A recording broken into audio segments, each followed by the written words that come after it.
a aula de língua portuguesa, tá certo? Eu estou aqui na companhia... Eu estou aqui na companhia de duas mulheres maravilhosas, mas antes de apresentá-las aqui, eu vou me autodescrever, tá certo? Eu sou uma mulher negra, baixa, de cabelos escuros lisos, uso óculos arredondado, tenho olhos escuros, estou em pé diante da câmera e hoje eu visto uma calça marrom e uma blusa azul. Me acompanhando na aula de hoje, eu tenho a nossa querida intérprete de Libras, Ingrid. Seja muito bem-vinda, Ingrid. Ela vai tornar essa aula muito mais interessante, interativa e acessível para todo mundo que está em casa. E no chat, fazendo a comunicação com vocês, trazendo uma conversa, um bate-papo, uma fofoca, um comentário, eu tenho a professora Camille Borba. Vamos dar um oi para ela? Olá, lindezas, tudo bem? Como vocês sabem, eu sou Camille Borba e este aqui é meu sinal, certo? Estou aqui no chat do 7º ano esperando o quê?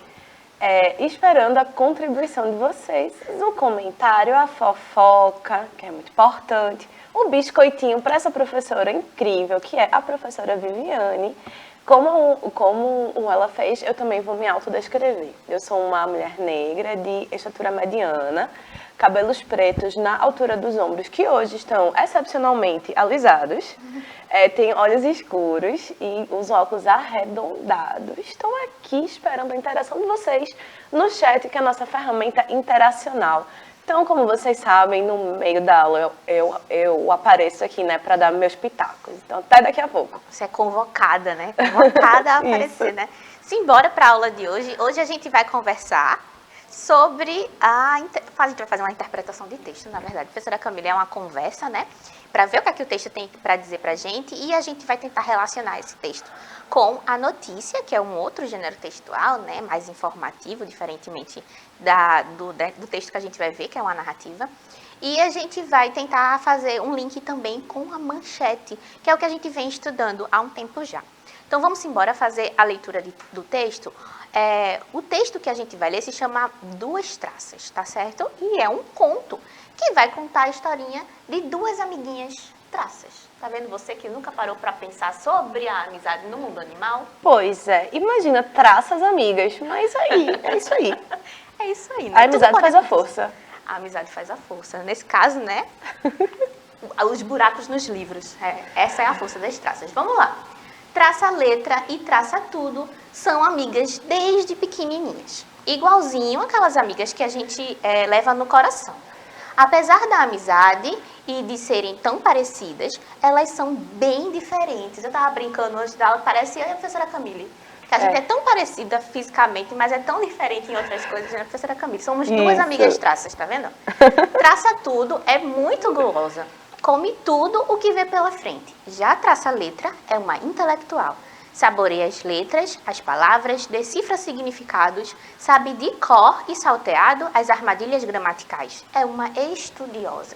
Aqui a gente tem uma descrição de como são as duas personagens, de quais são as características comportamentais que elas duas apresentam. E como a gente pode perceber, traça tudo é aquela traça que sai comendo tudo indiscriminadamente. Indiscriminadamente. Ela não tem preferência, não é mesmo? Está ali na frente dela, ela caiu na rede é peixe, como diria. Caiu na rede é peixe.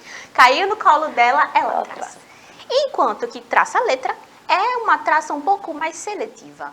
Ela não sai comendo tudo, ela seleciona ali quais são as letrinhas que ela vai comer, quais são as informações, quais são as edições especiais de livro que ela vai comer. Sempre acontece, do livro mais caro que a gente tem, apareceu uma traça. Chega a dar uma dor no coração. Vamos continuar a história? Elas vivem numa velha e empoeirada biblioteca, escondida no porão de um museu, entre livros e documentos de antigamente, caminhando por páginas raras dos clássicos da ciência e da história. Essas duas personagenzinhas muito curiosas da nossa história, elas moram numa biblioteca, prato cheio, para quem gosta de livro, né? E as traçazinhas, elas comem as páginas dos livros. Então, elas têm um ambiente muito favorável à vida dessas duas criaturinhas, né? Elas saem comendo tudo que vem pela frente. Professora, eu bem que queria morar, viu, numa biblioteca, assim. Quem nunca, né? Oxe, meu sonho. Ainda mais numa de museu. Imagina, quanta coisa interessante que a gente poderia ter acesso, né? É verdade, porque o museu ele não tem apenas só os livros literários, ele tem registros documentais, né? Material original de longa data. Vestígios históricos, muita coisa legal. Isso, vestígios, documentos, né? Tudo isso. Então, eles andam, as duas traças, elas andam por páginas, tanto de livros clássicos, como a história está contando, tanto de livros de ciência, ou seja, textos científicos, textos historiográficos. Então, perceba que, no fundo, essas duas traças, elas têm acesso a um riquíssimo material que talvez um outro lugar não tenha, especialmente por ser uma biblioteca antiga de um museu. Então, como a gente estava falando, são recursos que pode ser que não haja em outro lugar. E as duas traças têm acesso, tá? Simbora, vamos continuar o nosso conto, ó. Conhecem letra por letra as duas traças, tá? Os grandes escritores não se cansam de entrar e sair dos livros esquecidos e guardados nas estantes. Para passar as horas, traça letra e traça tudo, vão saboreando as palavras e os pensamentos, viajam através do tempo, descobrem mundos distantes, épocas que nunca existiram. Entram e saem de dentro de mapas, suspiram com romances impossíveis. Perceba que tudo o que as duas traças entram em contato, elas conseguem fazer esse aparato. Então, se elas traçam um texto que é científico, elas viajam para esse mundo. É como se elas absorvessem o conhecimento que lá estão, né? Então, se elas vão para narrativas, para romance, elas também consomem. É como se elas comessem aquela história, né, junto com ela. É uma boa metáfora, inclusive. E assim, e o texto também nos lembra que como esses livros eles estão nessa biblioteca muito antiga, muito esquecidos, né, não tem um contato das pessoas que leem os livros, que seriam os seres humanos, né, com essas edições. E o que acontece com os livros que não são lidos? Eles são entregues às traças, que não é um destino muito bom, né? A gente sempre quer que o livro circule aí na mão de muita gente, né? Simbora.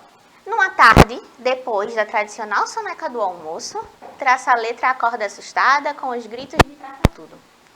Ai, ai, ei, ei, oi, oi, ui, ui. Usou todas as vogais possíveis. O que foi traça tudo? Está passando mal? Dor na barriga. Estou sentindo um tremendo peso no estômago. De novo, você e sua mania de roer tudo sem ler o que está comendo. Eu comi aqui um espaço, né? No final de estar comendo. Por quê? Porque às vezes a gente traça tudo mesmo. Traça Uma hora a gente traça tudo, outra hora a gente traça letra, né? Depender do mood do dia. Pois é, menina. E aí a gente tem o primeiro sintoma de que a história vai mal. É quando traça tudo, começa a se sentir mal por causa daquilo que ela comeu. Ou seja, ela não teve muito discernimento ali na hora de selecionar o conteúdo do seu almoço, do seu lanche, e acaba passando mal com tudo que ela come, tá certo? É claro que isso é sempre uma metáfora para aquilo que é o exagero, né? A personagem traça tudo, ela é uma personagem exagerada. Então é óbvio que ela teria uma consequência desse exagero. Indignada, traça a letra resmunga. Que estrago, segura essa gula, traça tudo. Isso é coisa que passa por um livro. Quase todas as páginas estão ruídas. Traça tudo, tenta se justificar gaguejando. E eu não resisto, traça a letra. Quando vejo um livro cheinho de páginas tão apetitosas, tão saborosas, tão perfumadas com esse cheiro de passado, saio roendo tudo e não olho as palavras nem o que estou devorando. Esse trechinho não é o conto todo, é o trecho de um livro e o livro se chama Traça a Letra e Traça Tudo, da Luciana Savagette, que está disponível lá na árvore do livro. Ia dizer alguma coisa? E aqui, que interessante, né, esse trecho, quando vejo um livro cheio de páginas tão apetitosas, tão saborosas, tão perfumadas, com esse cheiro de passado. É bonito. Que bonito, né? Eu me sinto um pouco assim com livros, eu não posso ver acho que eu seria uma traça tudo. Uma traça talvez. Tudo. Eu acho que eu seria uma traça-letra, professora, porque eu espirro. Um livro muito antigo. Aí eu gosto de selecionar, pegar a rinite, né, menina? Pegar uma edição em PDF, um leitor digital, né, ajuda também. Então a gente tem aqui duas personagens muito distintas e a história ela é muito engraçada, né? Porque ela é uma história que a gente Não espera. não espera. E Ela é jamais realmente imagina. inesperada. Pois é, e aí a gente tem esse vestígio de passado reminiscente. Quem nunca pegou um livrinho assim? Se você for num sebo e abrir o livrinho que tem lá no sebo para vender, que são livros já usados, né, de segunda mão, às vezes tem uma dedicatória, às vezes tem uma inscrição, às vezes tem as anotações das pessoas que leram esse livro antes de você. Então é muito interessante porque além de absorver a história que você está lendo ali, você também tem essa reminiscência do passado, né, essa lembrança daquela pessoa que leu antes de você. Certo? É necessário, e aqui a gente começa a fazer provocações sobre a nossa leitura, é necessário traçar todos os livros para se ter uma boa leitura? A gente pode se perguntar. A gente pode se perguntar. Né, sobre isso. Na verdade, não, né? Até porque quantidade não é qualidade, já diria manhã, né? Mas a quantidade de leitura, com certeza, te colocará em contato com estilos, vocabulários e temas diversos, contribuindo para o desenvolvimento letrado. Então, é o seguinte, o que importa é a qualidade da leitura. Se você leu um texto só por ler, porque alguém te mandou, mas você saiu pulando informações, você leu muito depressa, você leu aquilo com desgosto, é possível que muita coisa não fique retida. Quando a gente lê com aquele ímpeto prazeroso, né, aquele envolvimento que a gente com vontade, sente, né? Com vontade, um pouquinho de disposição, a gente tem um outro tipo de experiência, tá certo? E às vezes é muito mais interessante a qualidade da leitura do que a quantidade. Embora a quantidade vá te dar repertório estilístico muito abrangente, né? Porque uma coisa é, imagina que Ingrid e Camille são duas autoras, mas eu só li Camille, eu não li Ingrid. Então eu não tenho o ponto de vista dela, mesmo que eu faça uma leitura mais rápida. Ao ler as duas autoras, eu consigo ter mais repertório para usar como argumento depois, tá certo? Então a quantidade, ela vai ser importante para te colocar em contato com esses estilos diferentes, mas ela não vai ser tão importante caso você faça uma leitura muito ligeira, muito superficial. Exatamente. Professora, é também bom, assim, né, a gente pontuar que mais importante até que uma quantidade massiva, às vezes é uma variedade, né? Eu acho que, assim, acho que vocês estão nessa época, né, de começar a descobrir o que é que gosta de ler. Por favor, estejam nessa fase de descobrir o que é que gostam de ler, não percam esse hábito de verdade. E aí, acho que às vezes a gente é meio traça tudo de querer experimentar todos os estilos, e isso é bom, isso é muito bom, mas se não é feito com qualidade, como disse a professora Viviane, é uma leitura que não fica, né? E aí, quando a gente automatiza, eu acho que é muito isso, quando a gente automatiza algumas ações, a gente não tira proveito delas. Quando a gente não está presente ali, né? Sim, ou a gente cria um ranço. Né? Um ranço, existe. Que é aquele movimento assim, de desgosto. De rejeição, né? De rejeição da atividade, né? Acontece com muita gente não gosto de ler não, porque ler é cansativo. Ler é chato. É chato, tem muitas páginas e muitas palavras. Você não precisa ser traça tudo, tá certo? Você pode ser traça letra. Selecionar aquilo que você vai ler com cuidado, tá certo? Simbora. E sabe de mais alguma coisa que traça gosta de comer, professora Camille, além de textos narrativos? Eita, é verdade. Pense num gancho, viu?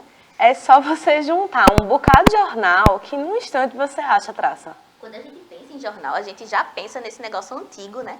Que fica armazenado na nossa casa, que foi fulano de tal que leu não sei quanto tempo atrás e ficou lá como registro histórico. E aí, tem muita gente que sente inclusive raiva do papel, dizendo que atrai as traças, né?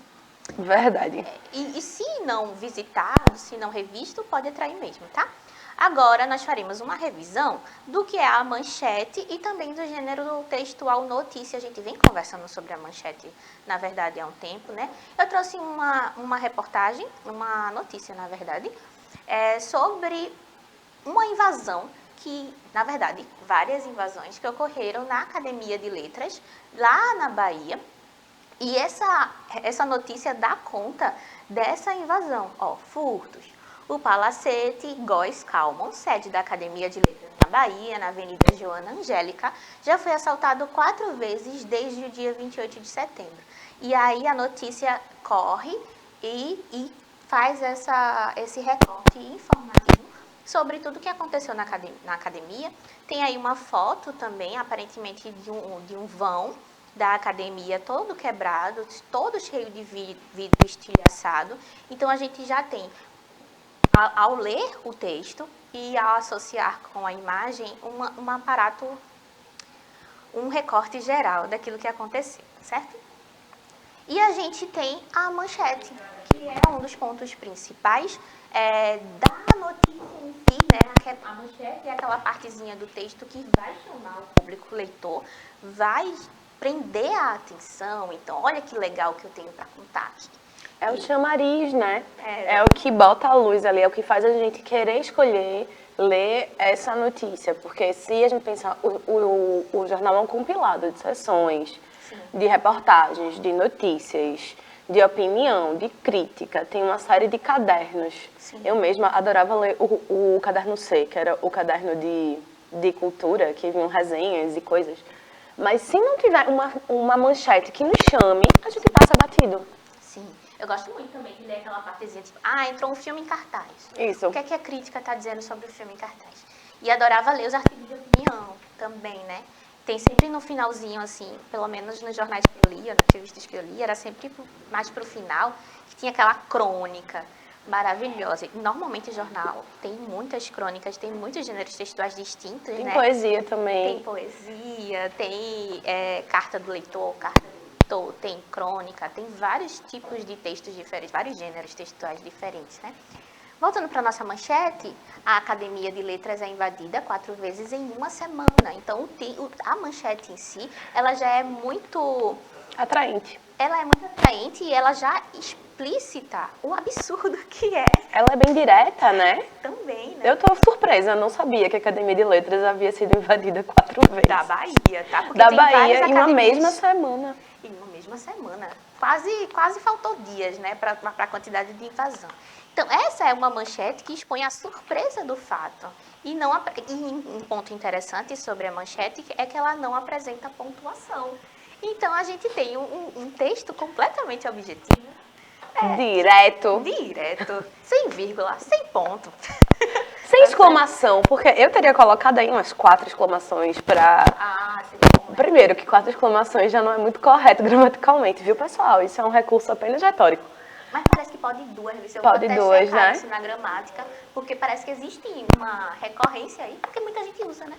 Várias, que é pra deixar ainda mais explícito o espanto, né? Pra reforçar a mensagem. Pois é. A nossa manchete, ela é muito objetiva, mas ela traz esse espanto junto com a notícia em si, junto com o texto. Ela traz essa insinuação de espanto. Olha, isso é tão absurdo ser invadido 4 vezes. Primeiro, o que é que se tinha da Academia de Letras da Bahia? Que era tão interessante e a pessoa não desistiu de furtar, né? Então, tinha algum documento ali, tinha alguma coisa que foi alvo de interesse, né, dessa pessoa que cometeu esse crime. As manchetes também aparecem nas reportagens, um gênero textual também informativo, veiculado nos jornais e que busca criar uma opinião no leitor. Embora a reportagem possa ser expositiva, informativa, descritiva, narrativa ou opinativa, ela não deve ser confundida com a notícia ou com artigos opinativos. A gente tem gêneros textuais diferentes e eu sei que é quase uma sutileza, né, aquilo que diferencia tudo, mas a notícia, ela é muito efêmera, ou seja, ela se esvai muito rápido, ela tem um prazo de validade muito curtinho e ela não busca criar no receptor uma opinião. Ela apenas descreve os fatos que ocorreram no dia, no momento, em tal lugar, seja ele perto ou distante. A reportagem em si é um gênero textual muito mais elaborado e muito mais pesquisador sobre um tema específico e busca despertar no leitor, sim, uma opinião sobre o tema. Seja ele concordando com aquilo que o jornalista vai elaborar na reportagem ou discordando completamente, e qualquer pessoa que lê o texto pode fazer esse feedback para o jornal, a partir do leitor, dizendo se concorda ou se discorda da reportagem feita pelo jornal. Eu trouxe aqui num quadrinho para a gente conseguir perceber melhor as diferenças entre a notícia e a reportagem. Na verdade, diferenças e similitudes, tá? A gente tem um texto na notícia informativo, com união de terceira e primeira pessoa, até porque na notícia, muitas vezes, a gente tem as entrevistas, né? Que estão ali fazendo parte do corpo do texto. Então, na reportagem, a gente tem um texto muito parecido ao informativo, com união de terceira, primeira pessoa, que vão dar vozes à opinião do jornalista, aquele que produz a notícia e a reportagem, e vão dar voz às testemunhas, aquelas pessoas que se envolveram com o fato que estão narrando em primeira pessoa. A gente tem um tipo de publicação, a notícia publicada ou veiculada na mídia, falada ou escrita, e a reportagem publicada ou veiculada na mídia, falada ou escrita também. A gente tem os dois gêneros textuais conversam nesses dois ambientes, tá? Eu também colocaria aí uma mídia digital, né, o que é diferente da mídia impressa, que ela é mais tradicional. Os temas, a gente tem na notícia fatos de relevância imediata. Então, coisas que aconteceram no hoje e que são relevantes, que toda a população tome conhecimento, certo? Enquanto que a reportagem, ela tem temas diversos, como política, temas sociais, temas econômicos, culturais, etc. Qualquer um desses assuntos pode fazer parte da reportagem. Quanto à linguagem, a gente tem na notícia uma linguagem formal, simples, clara e objetiva. A notícia não está preocupada com uma linguagem conotativa, ela é muito mais apegada à linguagem denotativa, que é aquela linguagem sem firulas, sem metáforas, sem figuras de linguagem, tá certo? É uma linguagem real. Então, se eu falo, este passador é preto, significa que ele é literalmente preto, certo? A gente também tem na reportagem uma linguagem formal, clara e dinâmica. Tanto a notícia quanto a reportagem, elas precisam causar no leitor uma única interpretação. Mas na reportagem eu consigo esticar um pouquinho mais esse limite. Justamente porque eu vou fazer um recorte, eu vou fazer uma interpretação pessoal daquilo que eu estou falando, do tema especificamente. Então eu consigo esticar a linguagem. Ela ainda precisa ser formal. Então, ela não permite firulas, ela não permite âncoras discursivas, ela não permite vícios de linguagem, mas ela permite que você estique um pouquinho mais a interpretação, ela não precisa ser tão literal. Por último, a gente tem os conteúdos. Na notícia, a gente tem os fatos reais. Reais é um pleonasmo, né? Se é fato, é real, tá certo? A gente tem conteúdo atual e do cotidiano, como eu estava dizendo para vocês, a notícia ela é apegada aqui e ao agora.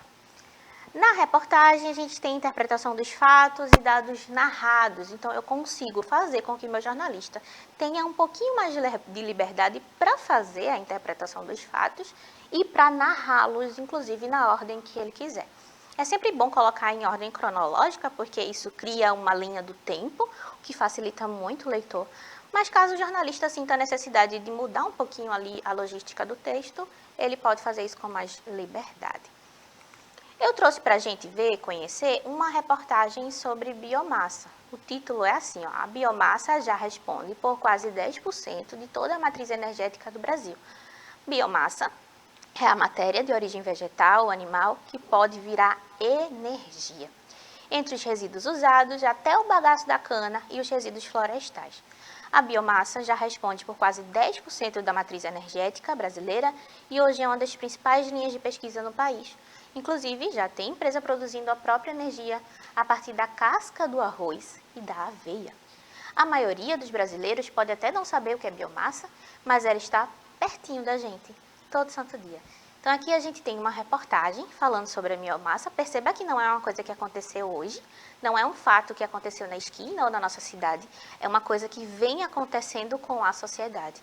E aí o jornalista precisa parar, fazer esse estudo para fazer esse recorte e explicar isso para o público leitor.